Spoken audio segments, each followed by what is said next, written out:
इदम श्री सद्गुरुवे नमः। सभी को प्रणाम। हमारी वसीयत और विरासत, स्थूल का सूक्ष्म में परिवर्तन, सूक्ष्मीकरण का स्वाध्याय आगे बढ़ाते हैं। इस अवधि में एक साथ कई मोर्चों पर लड़ाई लड़नी होगी।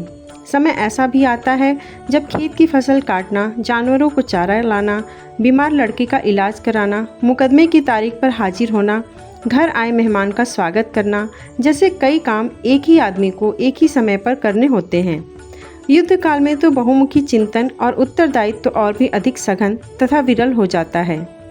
किस मोर्चे पर कितने सैनिक भेजने हैं, जो लड़ रहे हैं उनके लिए गोला बारूद कम न पड़ने देना, रसद का प्रबंध रखना, अस्पताल का दुरुस्त होना, मरे हुए सैनिकों को ठिकाने लगाना, अगले मोर्चे के लिए खाइयाँ खोदना जैसे काम बहुमुखी होते हैं। सभी पर समान ध्यान देना होता है। एक में भी चूक होने से बात बिगड़ जाती है, करा धरा चौपट हो जाता है। हमें अपनी प्रवृत्तियाँ बहुमुखी बढ़ा लेने के लिए कहा गया है। इसमें सबसे बड़ी कठिनाई स्थूल शरीर का सीमा बंधन है।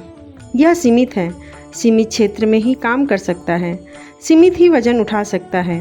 काम असीम क्षेत्र से संबंधित है और ऐसे हैं जिनमें एक साथ कितनों से ही वास्ता पड़ना चाहिए।